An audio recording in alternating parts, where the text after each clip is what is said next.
Bruce Lee was a boxing fan, and he really liked boxing. And at that time, if you can remember that far, people were just doing karate, so it was point karate. And he didn't like that. He thought he enjoyed boxing matches better than karate matches at that time because it was point, and it would just take your point and then go back to the corner and then take the point. And he wanted something to flow. So what he did was, because he liked boxing so much, and as you know, Bruce Lee was the boxing champion, high school boxing champion in Hong Kong. He put in the boxing movements of Western boxing, took the kicks from different Chinese systems and both Southern and Northern systems, and he started to play around with it. In the beginning, we wore a lot of armor, like we wore baseball shin guards, we wore body protector, we wore face masks, we wore elbow pads, we wore boxing gloves. We experimented with boxing gloves, finger gloves, and nobody was doing it at that time period. The only people that were doing in the United States at that time period would probably be Bando. Bando is a Burmese, Indian, Chinese, and Tibetan martial art. And the JKD people and Bando people at that time were the only one that were doing full contact karate. And this is how it evolved, And then later on, we started taking away the shin guards, we started taking away the body protector, we started taking away the face mask, and then all we used was the boxing headgear, and that became kickboxing. At first, I coined the term Chinese kickboxing. He says, no, just call it Chinese boxing, because Chinese boxing is what he wanted to be called. And then later on, we start using the word Chinese kickboxing, and then kickboxing, or Junfan kickboxing. In the development of Junfan kickboxing, Bruce, he researched a lot of different systems at that time, the known systems at that time. He would observe them. And the thing he liked about the Muay Thai was the rear leg power. He felt, though, that the front leg wasn't active enough at that time period. You have to look at the time period that he was in and why he made these things. A lot of it came from Don Draeger's book. I don't know if you're aware of Don Draeger's book, And he classified the Thais as saying, well, the uppercut is non-existent.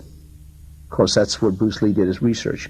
And at that time, a lot of Thais didn't uppercut. And the reason why they don't uppercut is because the knee is in the same range. So the knee took care of the uppercut. He says, but he liked the elbows of the Thais. He said, well, that's a powerful tool.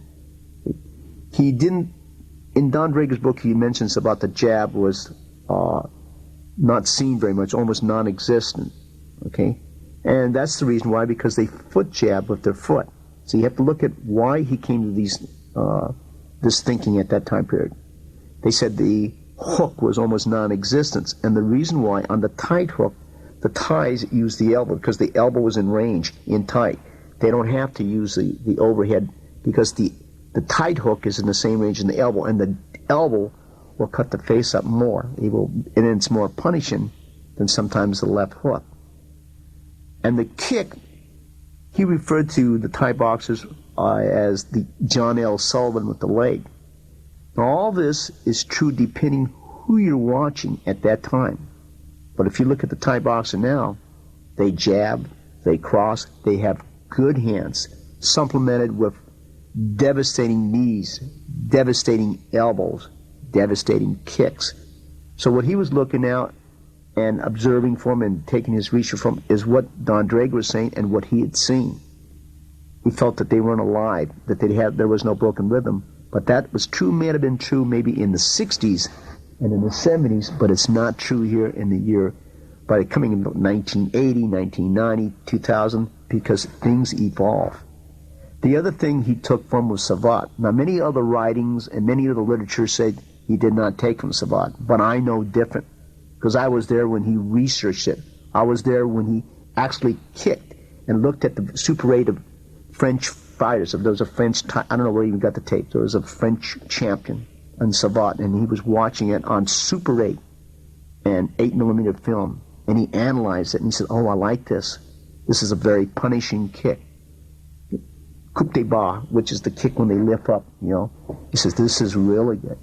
And he liked the way they use their legs, because he said, Savate people, or boxers won't say Savate, they box with the feet. And that's what he liked. And he liked boxing. So he started to put all these elements together. And then he took the kicks, he thought, from northern system and from southern Chinese systems to see how they work. And that became Junfan kickboxing. It fit him. For us, we might have to find another path, but for Bruce Lee, that was the path he chose. Elements of Thai boxing, elements of Savate, and he liked the headbutts of the Burmese boxers. So he incorporated that into his own personal system. And I don't care what anybody writes about in all the books and all the magazines, he did have those elements in it. Many people don't know. They said, well, he only took it mainly from Wing Chun, which is at that point, had a strong Wing Chun background. But in the kick ranging, he says you don't use that kind of punching. You have to use attack by combination, what he called ABC. Junfan is the base system. It has curriculum in it. It has a definite pattern. Jeet Kune Do really is it stems off of Junfan Kung Fu. He wanted you to have the base in Junfan Kung Fu. And Jeet Kune Do was really Bruce Lee's personal system. And as I tell people before, it can be taught, but you would be losing it if you started to standardize it, because everyone is individual. Things that Bruce Lee did, and this is what people don't realize, what he did, a lot of people can't do.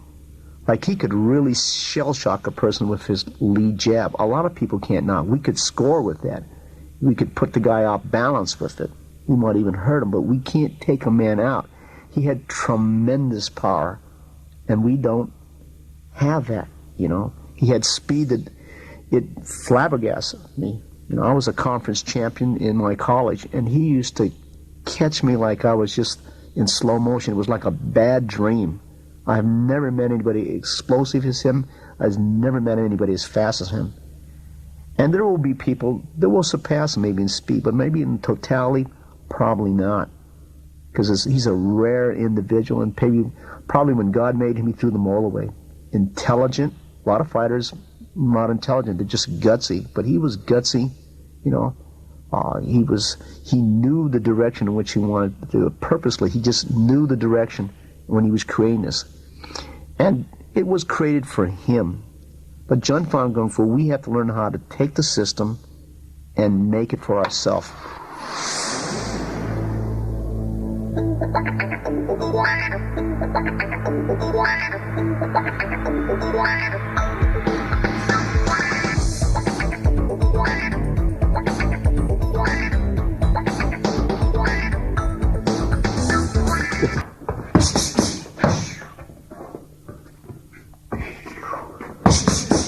When Bruce Lee was organizing the kickboxing, he didn't really call it kickboxing in the beginning. But he says, we're going to learn a kick, and our kicking is going to be like a boxer. At that time, he felt that a lot of systems, they slugged with the foot.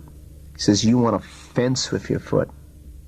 You want to box with your feet like a boxer. You don't want to use it. So almost 80% of his strikes were with the front leg and the front hand. Because he felt if you were right-handed, that's your most powerful punch. If you're right leg, that's most powerful kick. And since the left hand was weaker, he would put the left hand back for more power. And because in boxing he analyzed it that the jab scored so frequently but could not put the person out of commission. It just added up a lot of points. So that's why he put the left hand back for more power, and he felt if you put the strongest hand forward at that time, okay, whether you're right-handed or left-handed, then it's going to be more powerful. And for him, it worked beautifully because he had the power. He worked on it. His 3-inch punch was phenomenal. Very few people, pound for pound, I think he punches. He's like the hardest puncher you would ever meet. You know, he's like a miniature Marciano. You might look at his boxing form and you'll say, well, that's not maybe the most polished boxing form you see. He would be like a Marciano, a miniature Marciano or a miniature Frazier. You know, And although he admired Muhammad Ali because he liked the left hand to score frequently, that's why sometimes he would drop his lead. Sometimes people say, no, he's dropping his, we're talking about Muhammad Ali, he dropped his lead. And that's what Bruce Lee did. He dropped his right lead because he said the jab coming up is hard to see. And this is some of the reason why he developed it. And his kicking was like fencing and boxing. He wanted to score frequently and make it very, very sophisticated. Thank you very much. And Bruce Lee drew from Western sources. Don't let anyone fool you. It has a Chinese name, but he drew from both East and West. And I know this. Although people say in writing, and I don't care how many books are written, they weren't there. They don't know. And that's all I'm going to say about it.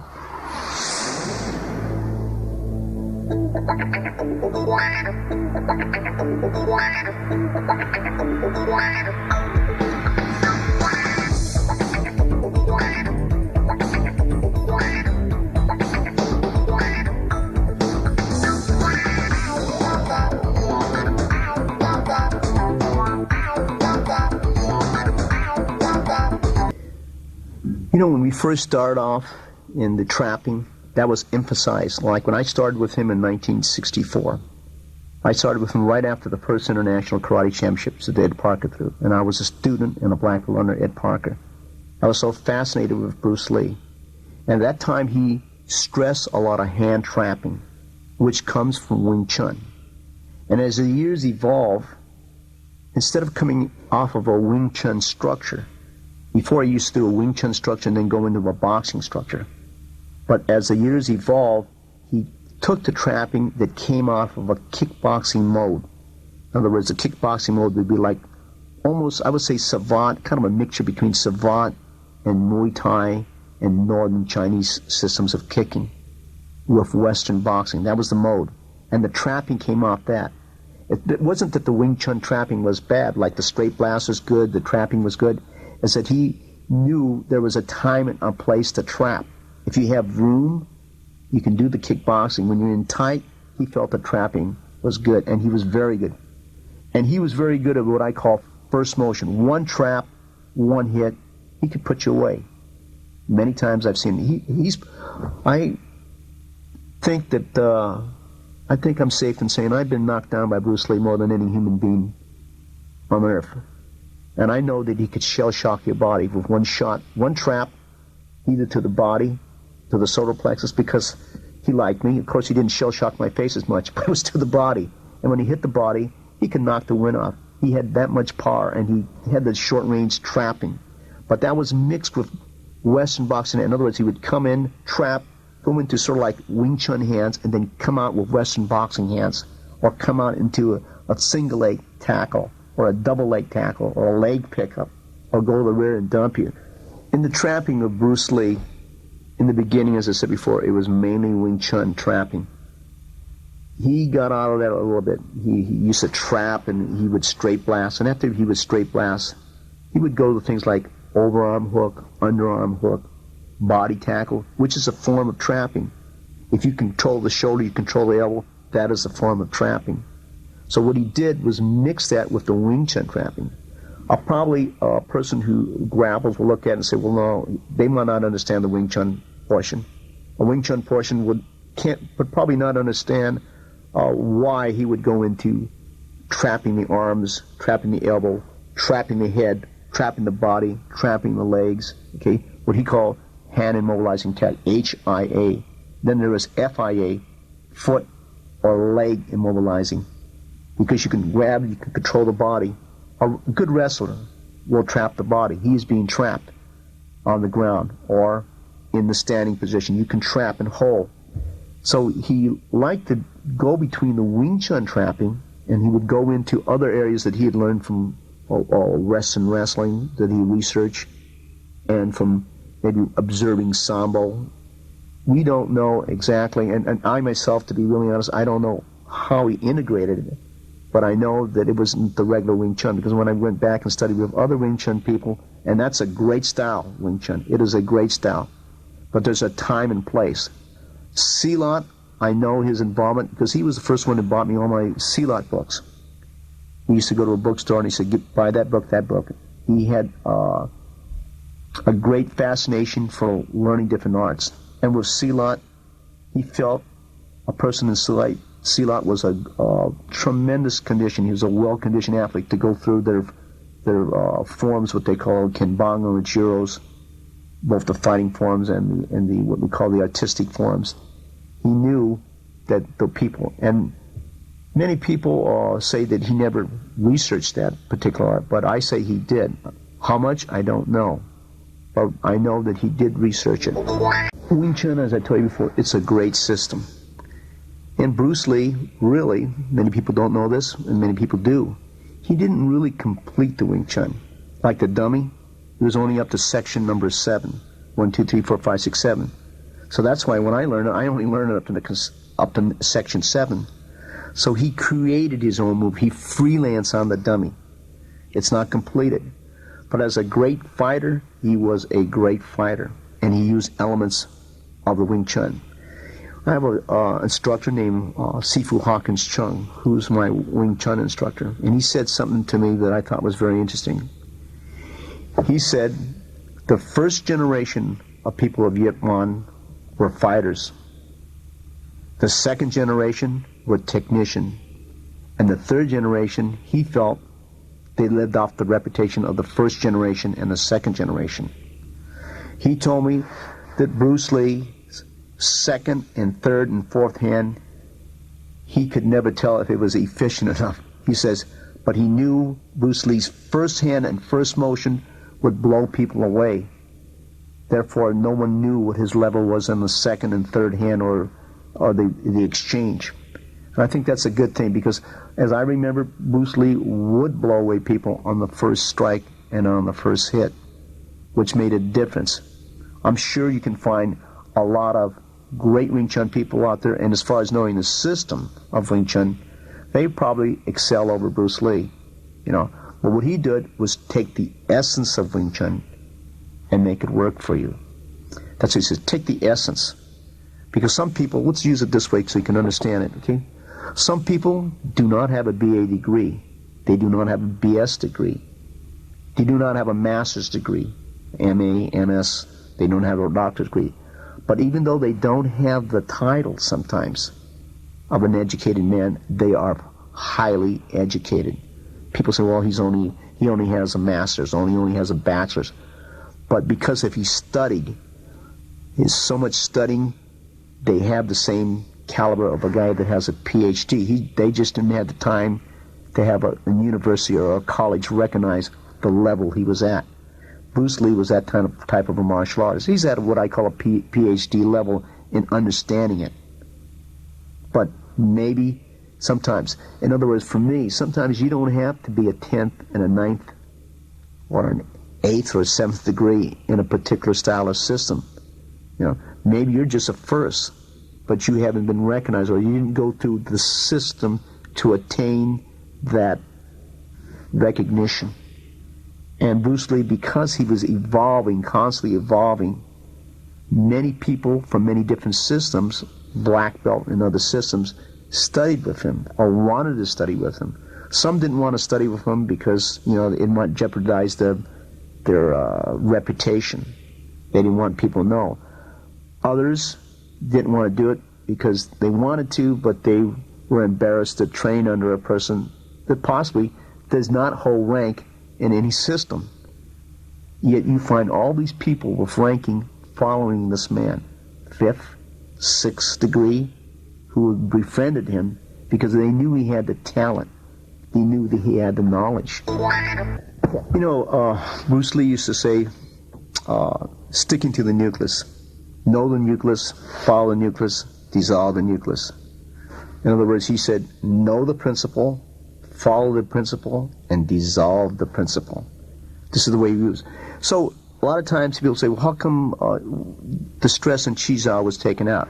It wasn't that it was taken out, it's that he used it to get to a certain level. And by going to that level, but he says, that's not the whole bag of wax, so as they say, because the trapping in the Qizhou is one level. Now, when you liberate it and you go at a distance when a guy is striking and hitting you and double leg tackling you and single leg tackling you and grabbing your clothing like a kimono or a gi, it might change the structure. So you got to know how to use that structure of sensitivity and trapping. But he felt it was important to learn. Not that he didn't think it was important, Chisao, anymore. He went through it and got that essence so that he could take it and put it in a different structure. So it's important that you can take material out and put it in another material. In other words, let me just put it this way. You know the value of a tank. It will work in certain type of terrains. It will not work in a terrain like the Amazon jungle. Take a tank, it's almost tough because there's too much vegetation. It will not work in the ocean. It will not work in mountainous region with a lot of trees, but it will work in plains where there's level fields. So you got to know the value of that. So like Chisao, it works under a certain environment and structure, and it's a good environment and structure. A good Wing Chun man can make it work in many structures, but for Bruce Lee, he wanted to take the essence of Chisao and put it into his structure. The structure had to be mobile. You have to strike at different angles. You have to be ready. Because a lot of times the play is up here in the top. The minute the person sinks, like a single leg tackle, double leg tackle, sometimes now the Chisao doesn't have the capacity to deal with it. Now, if it's up here and it's a crowded people, right, the hand structure, then the Chisao movements will work. You have to know how to use it. This is like any infantry soldier. There's a time to use the rifle. There's a time to use the handgun. There's a time to use the grenade. There's a time to call for the artillery. There's a time to call for airstrike. There's a time for everything. There's a time to fix bayonets. It's not that 100% you're always going to use your rifle. 100% you're not always going to use a grenade. 100% you're not always going to use fixed bayonets, right? So you have to know how to use it. And a lot of times you have to call for an airstrike for support. So everything has its place. It's neither better nor worse. So Chisao is important, I think, And also just learning how to deal like a wrestler does, plumbing and moving in for the neck, arm. That's important too, because that's a different type of structure. All structures would be out if, say, you were to jump in a swimming pool. The kicking is out. The sensitivity is a little bit different now. See, it's different. You see, put two people in 5 feet of water to put people and make them fight in 6 feet of water. The structure is different. Another type of structure has to come in place. So you have to look at the environment. But I still think it's a practical form. Myself, if I was a person interested in getting better in the martial art, I would study under a good Wing Chun teacher. Because I do think it's important. I would study under a wrestler because I do believe they're highly conditioned. They know how to understand sensitivity from another perspective. I would study a Filipino martial art and study things like the hubad, things of that sort, because it's only going to make you well-rounded. Going back to the trapping led to the grappling, and I think that's important for people to know that. A lot of people say there was no grappling, and it was true because at that time they didn't grapple and contest it. They just trapped, straight blast, took the guy down, and then that would be it. We did a lot of things in our own personal training that were not taught in the Chinatown school, and that's because he was experimenting, and that's because he was researching. He loved the research. He loved to experiment, and when he researched and experienced, he would create. And that's why I would say that the curriculum of Junfang Kung Fu, which is a set and established system, and Jeet Kune Do, which is his own personal system, was constantly evolving because he was constantly evolving. And if you stop, just like in any field of endeavor, there is research, there's experimentation, there's creativity, and there is an evolution that is taking place, a gradual evolution. It's so subtle sometimes you don't even realize that it's evolving. And that's what made him great. When we talk about the grappling in Jeet Kune Do, or in Zhenfang Kung Fu, he really didn't teach it at the Chinatown school. And that's because he was still researching it. What he used to do is research on my body. But if I were to organize it, I would say that a lot of his finger locking and a lot of his locks came from Professor Wally J. A lot of his takedowns probably came from judo and wrestling, because he liked the single leg takedown, he liked the double leg takedown. Simple things. He picked a couple of judo throws that he really liked, because he had judo training. I don't know for how long. He liked the seonagi, he liked the kubanagi, he liked the osotogari, he liked tai toshi. Very, very simple, you know. He didn't gravitate to the hip throws like ogoshi, yukigoshi, but he liked uchimata a lot.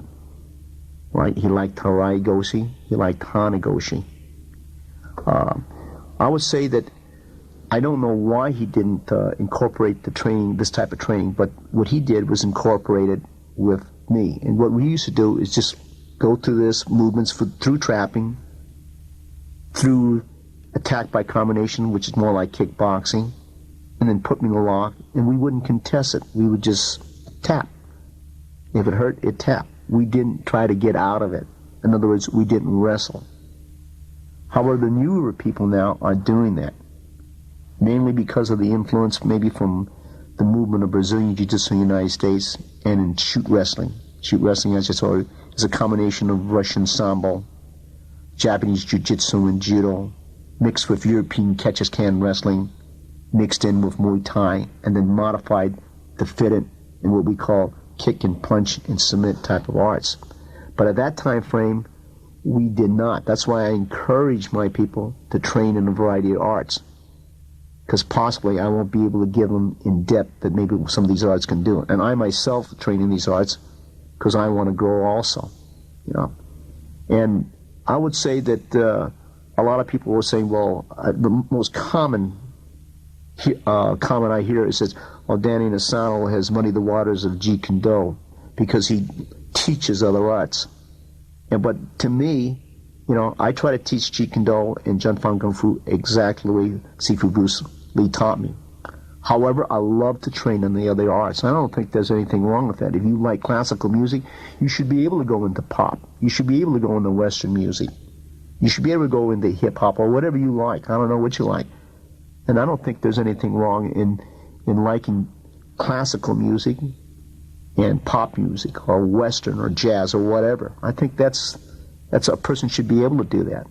But I know I'm criticized for that because people want to just frame me in one particular way. I don't know what the deal is, but I think it's important to grow, and you don't grow unless you go out of the confines of security. It's easy to stay in one system and do it exactly that way.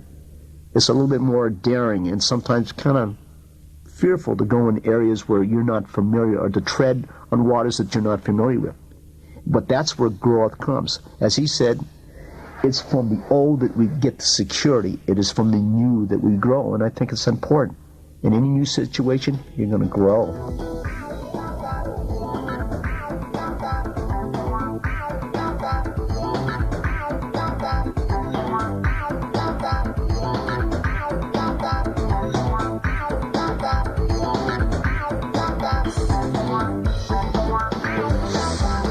Okay, in Jeet Kune Do, for an example, there are many camps of Jeet Kune Do.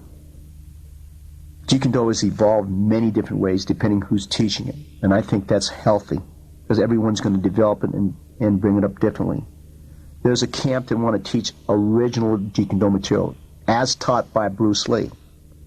But the point of what I want to say about that is the people that sometimes push that, they don't know the entire original material. And even if they did know the entire original material, to hold it in that time frame, and it's good, and the people should study what was taught at that time period and then expand upon it. If you don't expand upon it, you don't grow. People say, well, that's all I have to know is what Bruce Lee taught me in 1964 or 1967 or 1971 or 7. That's all I need. I've heard that before from many people. To do that is to go against the philosophy that against the concepts that Bruce Lee had and against his principles. Because that's not what Bruce Lee is all about. All-out combat goes, that's what he says, it utilizes, Jeet Kune Do is supposed to utilize many forms. That's why it can fit in with many forms, or many methods of systems or styles, or whatever you want to call it. You need to go and beyond. In other words, it would be like, okay, I eat Italian food, I like it, and it is good, and that's all I'm going to eat. And that's okay too. But you should maybe eat something else beside Italian food, no matter how good it is. Maybe that's a poor analogy, but I believe that you need to, be more well-rounded than to stay in that time frame. And if you don't, like a lot of people say, well, let's not expand this. And then there's people, if you want to, they'll say, I study Aikido, I study Jiu-Jitsu, I study Karate, I study Taekwondo. I'll put it together and I'll call it Jeet Kune Do. Is it Jeet Kune Do? It's Jeet Kune Do for them. But it is not the Jeet Kune Do of Bruce Lee, because the Jeet Kune Do of Bruce Lee has the Jun Fan Gung Fu material in the beginning. And then from there, they're supposed to grow and expand. That is Jeet Kune Do, and it is different for every individual. So I would say that if you did that, put Karate and Aikido and Taekwondo and maybe wrestling, that could be your Jeet Kune Do. That's correct. But it is not the Jeet Kune Do as devised or created by Bruce Lee. Because when you say you have the Jun Fan, what he thought were the basics, important, and then expand and find your own Jeet Kune Do. Jeet Kune Do, I really don't know what it's going to be like in the future, but I will say this, okay, that everyone will promote it, advance it in their own way that they think it's right. But I will say that Jeet Kune Do people, or Jun Fan Gung Fu Jeet Kune Do people, are usually the most free-minded. In other words, what I mean by that is that they are usually the first ones who will get into any kind of thing that is new. In other words, they were usually the first ones that got into shoot wrestling. They were usually the first ones that got into Brazilian Jiu-Jitsu. They were usually the first one that explored catch-as-can wrestling, Russian Sambo, different things of that nature. So most of them, I say the majority of them, are very open-minded. They're free to go in the path they want. At the time that Bruce Lee was alive, he had 3 certificates. One was on Jun Fan Gung Fu, and he gave rank 1, 2, 3. That's usually the ranking he gave, reserving 8th as the highest rank. And then he had ranked in what he called Chinese Kung Fu, the Tao of Chinese Kung Fu. And then he had rank in what we refer to as Jeet Kune Do. Both the Jeet Kune Do certificate and the Tao of Chinese Kung Fu he gave because it said was personally trained by Bruce Lee. I have 3 certificates. At the time of his lifetime, I was able to give up to my rank. In other words, I was rank 3, I could give rank 1. We had 2, that was broken down into 1 and 2. And 1 was broken down into what we call senior 1, junior 1. 2 was broken into junior 1 and senior. And I was able to give up to those ranks during his lifetime. The minute he died, people said, no, Bruce Lee didn't give rank. You can't give rank. See, but while he was alive, I could give that. I could test for it if I wanted to, and I could give that rank. So now here in the year 2000, I give rank, and I've added what we call apprentice instructor. I have added associate instructor and full instructor and senior full instructor. Apprentice now, starting in 1988, the people who study with me, they have to go 5 years, no matter how good they are, because I think the time with that same knowledge is a difference. They go anywhere from 4 to 5 years as an apprentice instructor. This is after they've already gone 3 years of learning. They have to have a minimum of 3 years before I can even look at them as an apprentice instructor. And then go another 4 or 5 years to get an associate instructor. And then they'll go another 4 and 5 years if they finish what they call a full instructor. And I usually keep 4 or 5 years to become senior instructor. People say, wow, that's close to 20 years, 23 years. Because that's the way I wanted. I wanted a high standard, you know. And we all have strengths and weaknesses. And anytime you grade somebody, it's subjectively and it's objectively. You have to have something objective and you have to have something subjective. It's a gut feeling, you know. Being a full instructor does not necessarily mean you're the best fighter. It means you can lead, you can teach, you know the direction and the way that art should go. And I think that's very important. You know, when Bruce Lee died, you know, nobody expected him to die. And at that time, there was only 3 of us that were instructors. One was Taki Kimura, which is his friend. And he taught in the Seattle area of Washington. The other one was James Lee, who was his friend also, very dear friend, and he taught in the Oakland area. And the third instructor, I was his third instructor, and I taught in Los Angeles. When I trained under him, no one knew. So at that time, James Lee, as you know, passed away from cancer. So that left 2 of us. That was Taki Kimura and myself. I'm very, very close to Taki. I had the utmost respect. He is my senior in Junfang Kung Fu. When he went to Hong Kong, I took over the Los Angeles school. In fact, when it was open, he says, "You run it," because I don't like to teach. That was his saying to me. "You teach it. You're the Sifu there. I'll come over to check it out." And that's the way we had it. So when he left from Hong Kong, he says, "You are in charge of Jeet Kune Do."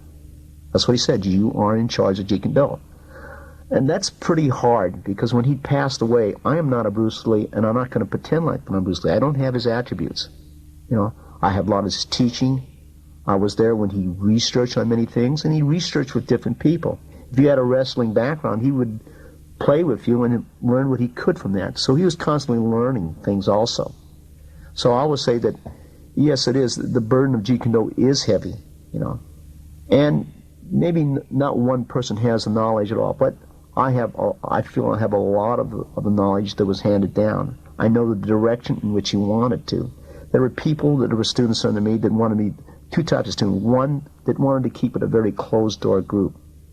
The other one wanted to expand upon it. There are 2 different factions here now striving. One wants to promote it as big like Taekwondo. The other group does not want. They just want to have 3 or 4 or 5 in the background. And that's the way Bruce Lee wanted it. However, there were many people, illegitimate people in Jeet Kune Do, already saying that Bruce Lee made them instructors and things of that nature. And with this happening, that forced us to come out and starting to teach Jeet Kune Do, because these people, they weren't even close to what Jeet Kune Do was. They would, you know, a lot of people would be teaching it, and they would be teaching karate and calling it Jeet Kune Do, and that's all over the United States because no one can check it, right? They don't have belts in Jeet Kune Do. We have ranking, 8 ranks, and even that was put away later on, you know. It was important for him to have ranking. So at that time, level 3 was considered an instructor. Bruce Lee having the highest, which is 8th rank. In other words, there was a yin-yang symbol that was blank, and then each yin-yang symbol had green, brown, black, yellow and white, red and white, and then the colors of the Jeet Kune Do. And then the last rank, which is his rank, is a blank circle like the beginner. That's the way he had it. So at that time, he didn't like ranking. Everybody knew that. But it is a burden sometimes, and it's a burden I don't want, you know, because it's a high responsibility. I don't want for once ever do something that would diminish. I don't think anything can diminish Bruce Lee anyway, because what he said is going to be there. Many books have been written about them, good and bad. So I think he's here to stay. You know, everyone knows he is a pioneer in the martial arts. He is like the Einstein of the martial art, because he could do it, he could perform it. You know, he has inspired so many people in the martial arts, not necessarily in Jeet Kune Do. So he's here to stay. He's a milestone. Nothing we can do will diminish it or make it get better, you know. So you have to go, I have to go with the gut feeling. My gut feeling is this is the way Bruce Lee would have wanted me to go.